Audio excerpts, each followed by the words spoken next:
রাজবাড়ীর পাংশা হাসপাতালে জনসম্মুখে তরুণীর কাছ থেকে মোবাইল কেড়ে নেওয়া ও পরবর্তীতে ছেলেটিকে লাথি ও গালাগালি করার একটি ভিডিও সামাজিক যোগাযোগ মাধ্যমে ছড়িয়ে পড়েছে।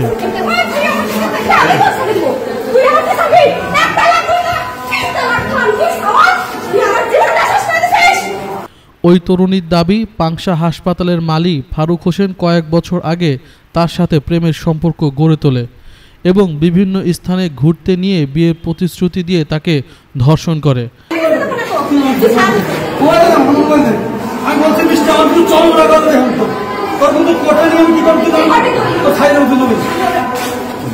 এক পর্যায়ে ফারুক তাকে বিয়ে করবে না বলে তালবাহানা করলে সে আদালতে নারী ও শিশু নির্যাতন আইনে মামলা করে।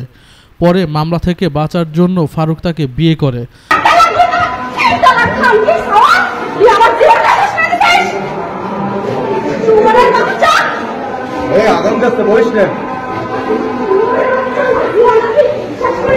কিন্তু তাদের সংসার সুখের হয়নি।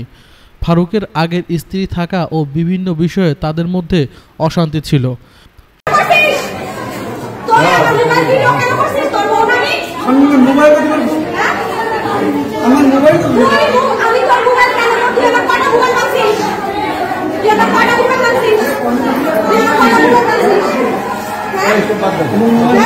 সম্প্রতি তার ব্যক্তিগত কিছু ছবি ফারুক তার মোবাইলে পাঠিয়ে তাকে ব্ল্যাকমেইল করে আসছিল। আমার হাজবেন্ড কোর্টে মামলা করতেছে।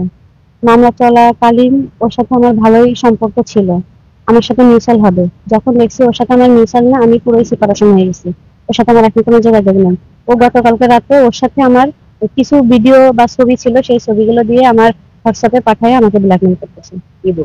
বলতেছে এই ছবিগুলো তুমি মানুষের সাথে অকাম করে বেড়াইছে, সেই ছবিগুলো আমি মিডিয়ায় ছেড়ে দেবো, সোশ্যাল মিডিয়ায় ছেড়ে দেবো, তারপরে দেখতে কি হয়। এই কালকে রাতে এটা পাঠাইছে, তারপরে আমি এখানে আসছি। ওই যে তোর সাথে করা ভিডিও, তুই ছবিগুলো তুই কেন এইগুলা করতেছিস? এখন আমি কি চাচ্ছি, আমার ভিডিও গুলো, আমার কথা ওর সাথে আমার সম্পর্ক না থাকবে, কিন্তু কেন ভিডিও করে আমাকে ব্ল্যাকমেইল করবে? আমাকে কেন হেনস্থা করতেছে? কোন কারণে?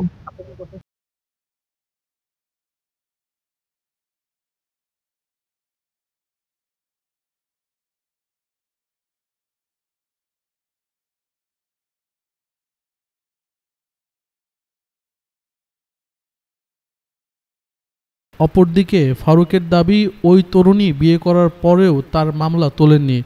সে তার বিরুদ্ধে আদালতে 5টি মামলা করে হয়রানি করেছে। এখনও তাদের ডিভোর্স হয়নি, অথচ সে অন্য পুরুষের সাথে সম্পর্ক লিপ্ত রয়েছে। এই মেয়ে মিষ্টি আমার সঙ্গে পরিচয় ছিল। একটা সময় আমার কাছে প্রথমে আমার নামে রেপের মামলা করে, এটা সম্পর্ক তৈরি করে রেপের মামলা করে, পরপর 5টা মামলা করে রাজবাড়ী কোর্টে। রানিং 5টা মামলা রাজবাড়ী কোর্টে আমি ফেস করছি, ও ফেস করছি। ফেস করার পরে একটা সময় আমাকে বলে, তুমি আমার বিয়ে করো, আমি তোমার রেপের মামলা তুলে ফেলবো। আমি ওর বিয়ে করি, বিয়ে করার পরে ও রেপের মামলা তোলে না। হ্যাঁ, আচ্ছা, না, নির্দেশ ছাড়া তো কোনো প্রশ্ন। যেহেতু আমার এখনো বিবাহিত স্ত্রী, ও তো আমার বিবাহিত স্ত্রী, এখনো তোমরা সারাসারি হয় নাই, শরীর মোতাবেক আমার স্ত্রী। তো এখন আমার স্ত্রী যদি অন্যায় করে, আমি তো তার ভয় ভীতি থাপড় সাপড় দিতে পারি, তার সাবধান করে। না, নগ্ন ছবি না। এটাও আমিও বলি যে দেখো, তুমি কিন্তু তার সাথে কথা বলো না, তার সাথে কোনো কোথাও ঘুরতে যাও না। তো আমি দেখলাম যে জজকোর্টে ও মামলা করছিল, জজকোর্টের পিয়নের সাথে ও গেছিল কোন একটা নদীতে ঘুরতে গেছে, এবং ওই রাত্রেও বাড়ি আসে। তখন আমি বললাম, তুমি কোথায় গেছিলাম?